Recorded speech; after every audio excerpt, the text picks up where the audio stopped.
Bonjour et bienvenue à tous dans ce nouvel épisode. Aujourd'hui, je veux partager avec vous un principe simple mais assez surprenant, la loi inversée. Cette idée nous dit que moins tu forces, plus tu attires.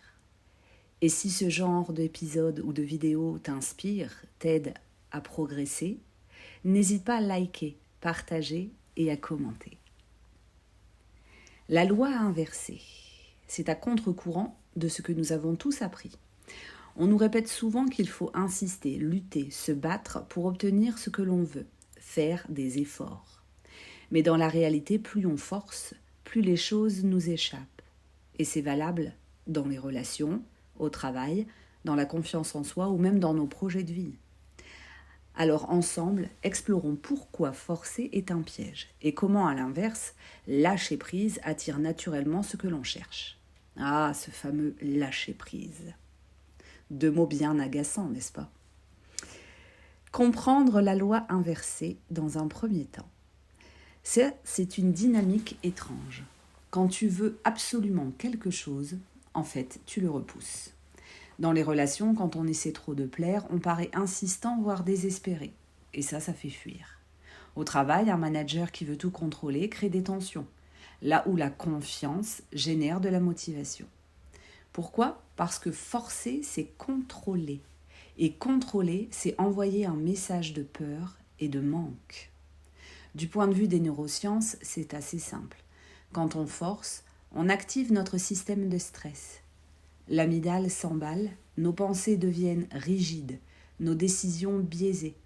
Résultat, on perd notre clarté mentale. Il y a aussi un phénomène qu'on appelle la réactance. Je t'explique. Plus quelqu'un sent qu'on veut l'influencer, plus il résiste. Donc, paradoxalement, plus on insiste, moins ça marche. Et émotionnellement, derrière ce besoin de forcer se cache souvent la peur. Peur d'échouer, peur de ne pas être assez, peur de ne pas être aimé. Cette peur est commune à tout le monde. Oui, j'insiste, cette peur est commune à tout le monde. C'est un cercle vicieux. Plus je force, plus je montre ma peur, et plus j'éloigne ce que je désire. Le lâcher-prise considéré comme une force. Alors attention, le lâcher-prise, ça ne veut pas dire abandonner ou être passif. C'est agir, mais sans attachement excessif au résultat. Je t'explique, c'est comme semer une graine et lui faire confiance. Tu l'arroses, tu la nourris, mais tu ne tires pas sur la tige pour qu'elle pousse plus vite. Le lâcher-prise, c'est reconnaître « j'ai fait ma part, maintenant je laisse la vie faire la sienne ». La vie, l'univers, la source, Dieu, pense à qui tu veux. Et c'est souvent dans cet espace, quand tu cesses de forcer, que l'inattendu se produit, que les opportunités arrivent et que les gens viennent à toi naturellement. Comment expliquer ça ? En fait, comment l'appliquer dans la vie de tous les jours va te permettre de la comprendre. Dans les relations, plutôt que de chercher à convaincre, à séduire ou à plaire à tout prix, sois présent, authentique toi-même. Écoute. L'autre sentira cette sérénité et sera naturellement attiré par cette sérénité et donc par toi. Dans la vie professionnelle, fixe-toi des objectifs, mais ne t'accroche pas à chaque étape comme si ta vie en dépendait. Avance avec régularité, mais reste ouvert aux détours. Souvent, le chemin inattendu mène plus loin que la ligne droite. Dans la confiance en soi, on arrête de chercher la validation extérieure. Ça, c'est la vidéo précédente. Donne-toi toi-même cette reconnaissance. N'attends pas que ça vienne de quelqu'un. Félicite-toi, célèbre tes progrès. Quand tu ne forces plus le regard des autres, ton charisme se renforce naturellement.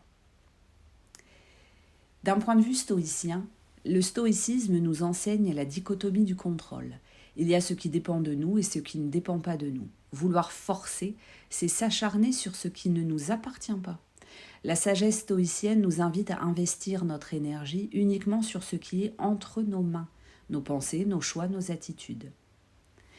Carl Gustav Jung parle de l'ombre. Souvent, ce que nous voulons forcer est lié à nos zones d'ombre non reconnues.